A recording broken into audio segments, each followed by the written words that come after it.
നമസ്കാരം.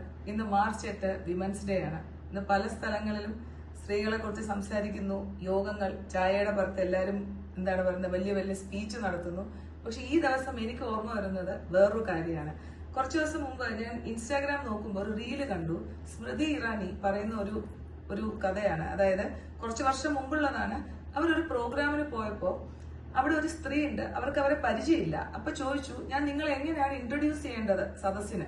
അപ്പം ആ സ്ത്രീ പറഞ്ഞു, നിങ്ങൾ പറയൂ, സ്വന്തം കുട്ടിയെ കൊല്ലാൻ ശ്രമിച്ചിട്ട് നടക്കാതെ പോയൊരു അമ്മയാണ്. അപ്പൊ സ്മൃതി ഇറാനി പറഞ്ഞു, അവർ വല്ലാതെ ഷോക്ക്ഡായി. അവർ ചോദിച്ചു, എന്താണ് കാര്യം? അപ്പൊ പറയുന്നത്, നോർത്തിൽ നടന്ന ഒരു കഥയാണ്. അവര് മൂന്നാമത് പ്രസവിക്കാൻ പോയി.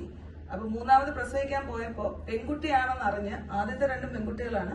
ഭർത്താവും ഭർത്താവിന്റെ വീട്ടുകാരും ഇറങ്ങിപ്പോയി.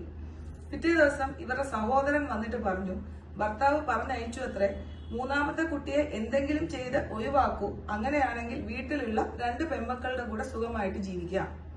അവര് ആ കുട്ടിയെ ഹോസ്പിറ്റലിൽ നിന്ന് പിറ്റേ ദിവസം ഡിസ്ചാർജ് ചെയ്ത് തറയിലോ ഒരു സ്ഥലത്തോ കൊണ്ട് കിടത്തിയിട്ട്, അതായത് അത് മരിച്ചു പോട്ടെ എന്ന് പറഞ്ഞ് അവർ സൈഡിലിരുന്ന് വെയിറ്റ് ചെയ്യാണ്. എങ്ങനെയോ ഉറങ്ങിപ്പോയി.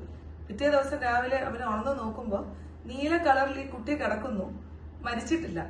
അപ്പൊ അവരാ കുട്ടിയെ എടുത്തിട്ട് പറഞ്ഞു, എന്താണ്, നിനക്ക് ഒരു രാത്രി മുഴുവൻ ഈ തണുപ്പിനെ അതിജീവിച്ച് കിടക്കാമെങ്കിൽ നിനക്ക് വേണ്ടി എനിക്ക് എന്തുകൊണ്ട് എന്റെ ഭർത്താവിനോട് പോരാടിക്കൂടാ? അപ്പം ഇത് ഒരു വശം. പക്ഷെ എല്ലാം നെഗറ്റീവായിട്ട് പറയുകയല്ല. സ്ത്രീകളെ ഇന്ന് അവരുടെ വ്യക്തിമുദ്ര എല്ലായിടത്തും പതിപ്പിച്ചു കഴിഞ്ഞു. പക്ഷെ എന്നാലും 2025 വിമൻസ് ഡേ തീം എന്ന് പറയുന്ന ഇക്വാലിറ്റി എത്രത്തോളം ഉണ്ടെന്ന് ചോദിച്ചാൽ എനിക്കറിയില്ല.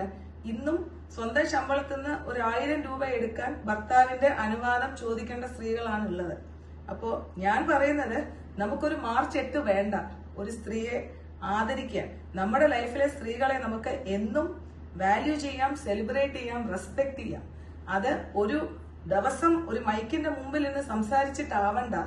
ഒരു ചായയുടെ പുറത്ത് എല്ലാരും കൂടെ പറഞ്ഞ് സന്തോഷിച്ച് പിരിയുമ്പോഴല്ല വേണ്ടത്. നിങ്ങളുടെ പ്രവൃത്തി, എന്താ പറയുക, ലെറ്റ് യുവർ ആക്ഷൻ സ്പീക്ക്. വെറുതെ സംസാരിച്ച് കളയാതെ, അത്രേ ഉള്ളൂ. This is Mrs Manish, friendly nutrition.